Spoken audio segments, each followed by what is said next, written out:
자, 저희가 지난 월요일인가요? 의정부에서 일어났던 사건 저희가 전해드렸는데 이담 아나운서 비슷한 일이 또 벌어졌나 봐요? 그러니까 이렇게 매번 반복되는 일이 자꾸만 벌어지는 게 굉장히 안타깝습니다. 네. 어제 대낮이었습니다. 오후 12시 8분쯤에 대전 서구의 한 주택가에서 20대 남성이 30대 여성에게 흉기를 휘둘렀습니다. 피해를 입은 30대 여성은 출동한 소방구급대에 의해서 병원으로 옮겨졌지만 당시 심정지 상태에서 옮겨졌거든요. 결국 숨졌습니다. 이번 사건은요, 주택가에서 그것도 벌건 대낮에 벌어진 사건입니다. 관련해서 얘기 먼저 들어보겠습니다.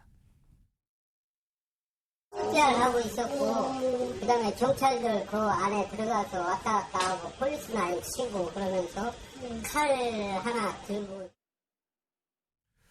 최지명 교수님, 네. 과연 무슨 일이 있었을까요? 일단 저기 경찰의 지금 조사에 따르면 20대 남성이 30대 여성 헤어진 연인 관계입니다. 근데 헤어진 연인 관계에서 스토킹 이제 교제 폭력이 일어난 건데요. 흉기로 공격당한 30대 여성이 병원으로 이송됐지만 결국 안타깝게 사망을 했습니다. 근데 이 남성을 체포를 했는데 체포한 과정을 보면요. 20대 남성이 휴대전화를 버리고 도망을 간 거예요.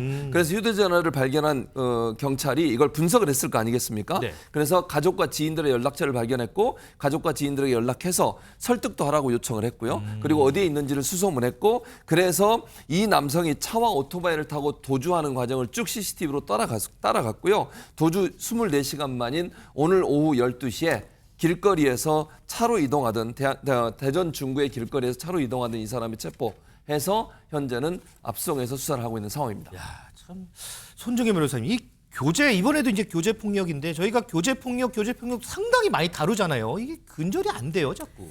그렇습니다. 이 사건 역시 피해자가 이 남성에 대해서 4번 신고를 한 전력이 있다고 알려지고 있는데요. 지난 11월에는 술을 마시다 난동을 부리기도 하고요. 아이고. 피해자의 오토바이를 가져가서 주지 않기도 하고 또 주거침 입으로도 신고가 됐었다고 합니다. 특히 이 30대 여성 주거지 인근 편의점에서 이 여성이 다른 사람들과 시비로 이제 현장을 벗어나려고 하자 이 피해자를 또 폭행하면서 소란을 피우기도 했다라고 하는데요. 일단 경찰이 그 당시에 이제 스마트워치를 권유하긴 했다고 하는데 이 피해자가 이것을 거부했다라고 알려지고 있고요. 또 이 남성 처벌을 원하지 않는다 이런 진술을 하다 보니까 사안의 심각성이나 재범 위험성에 대한 평가가 제대로 이어지지 않은 것 같습니다. 일단 경찰 관계자는 이 20대 가해자를 상대로 왜 범행 동기가 무엇인지 조사할 방침이라고 합니다. 자, 우리 손정혜 변호사님 얘기를 듣고 보니까 이 과정에서 좀 안타까운 부분도 좀 있었던 것 같은데 하정은 평론가님 보니까 좀 비슷한 일이 또 있었던 것 같아요. 예, 28일에도 오후 3시 38분쯤에 울산 북구의 한 병원 주차장에서 비슷한 일이 있었습니다. 이번에는 30대 남성이 20대 여성한테 흉기를 휘둘렀는데 근데 이게 무슨 으슥한 곳에서 몰래 한 것도 아니고 대낮에 네. 다른 이용객들이 있는 병원 주차장에서 병원 주차장이요? 버젓이 끔찍한 일을 저지르는 겁니다. 그렇게 그 가해행위를 하고 나서 이 30대 남성이 차를 타고 도주했는데 그걸 그 자리에 있던 다른 시민들이 보기만 한 것이 아니라 온몸을 던져서 차량의 도주를 막았습니다. 당시 모습 영상으로 보시겠습니다. 그때 당시에 이제 차 한 대가 빠져나가려고 하니까 달려와서 주변 시민들이 아이고. 차를 막아 세웁니다. 주변인들이 저렇게 제지를 하는데도 차는 계속 도망가려고 하는데 그러자 다른 시민들이 막대 또는 소화기 이런 걸로 유리창을 내리칩니다. 남성 한 명이 차에 부딪혀 넘어지고 나서야 차량을 멈춰 섰는데 옆에 있던 다른 남성이 운전자를 향해서 소화기를 뿌리기도 하면서 운전자의 도주를 결사적으로 막았습니다. 영상을 봐도 정말 이 용감한 시민들 덕분에 도주하는 용의자를 막아서고 검거까지 할 수 있었습니다. 당시 현장에 있었던 시민분 얘기 좀 들어보겠습니다. 소화기를 이제 차 안에 뿌리고 나니까 자기가 호흡이 곤란했던가 봐요. 우리가 둘러싸 가지고 그분을 이제 다른 데서 도망을 못 가게 막고. 이담 아나운서, 혹시 이번도 연인 사이에 벌어진 일일까요, 이게? 네, 역시 전 연인이었습니다. 이 피해 여성이 이 남성에게 헤어지자라고 이야기를 했는데 그의 앙심을 품고 범행을 저지른 거였습니다. 게다가 이번 달에 이 피해 여성은요 2번이나 경찰에 신고를 했었습니다. 먼저 지난 3일에 저녁에 경찰에 30대 남성이 머리채를 잡는 등 폭행을 했다면서 20대 여성이 신고를 했었고요. 그 당시에도 30대 남성은 그만 만나자라고 했던 피해 여성의 말에 격분해서 폭행을 한 것으로 확인이 됐는데 당시에는 이제 20대 여성이 처벌을 원하지 않는다라고 해서 이 가해 남성이 일단 경고 조처가 됐다고 합니다. 네. 하지만 이후에도 계속해서 20대 여성에게 연락하면서 괴롭혔습니다. 그리고 두 번째 신고는 엿새 후인 지난 9일에 있었는데요. 피해 여성은 경찰에 집 앞에 이 남성이 계속 서성인다라는 내용으로 신고를 했습니다. 이 30대 남성은요, 계속해서 이 피해 여성에게 만나달라면서 연락을 반복한 것으로 전해졌습니다. 그리고 정말 놀라운 거는요.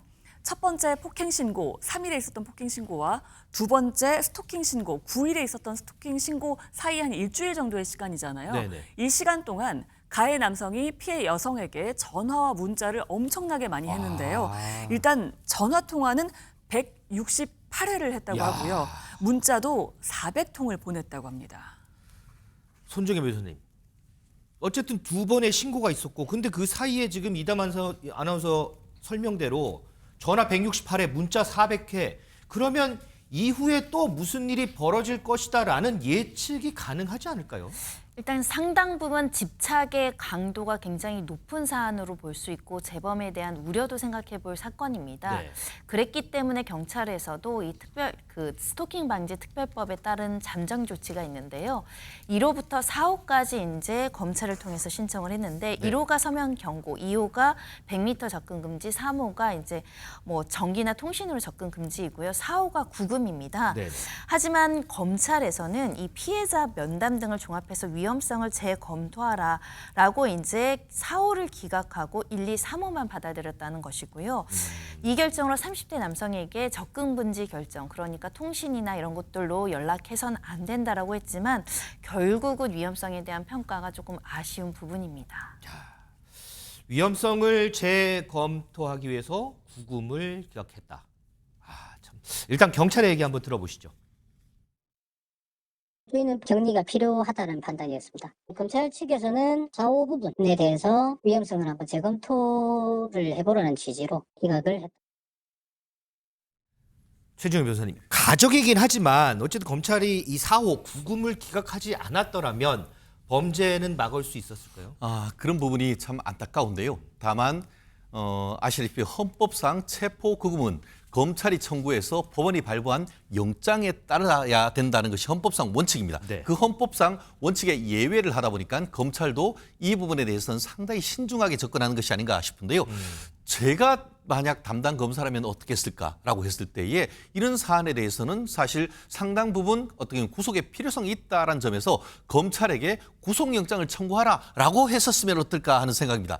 현실적으로 지금 영장이 청구되지 않은 상태에서 행정상 구금하는 것은 상당히 어려웠다라는 점은 이해가 갑니다만 그럼에도 불구하고 이런 결과가 어떻게 보면 발생하니까 검찰이 조금 더 강력한 대응을 했으면 어쩔까 하는 그런 생각은 그런 아쉬움은 어쩔 수가 없는 것 같습니다.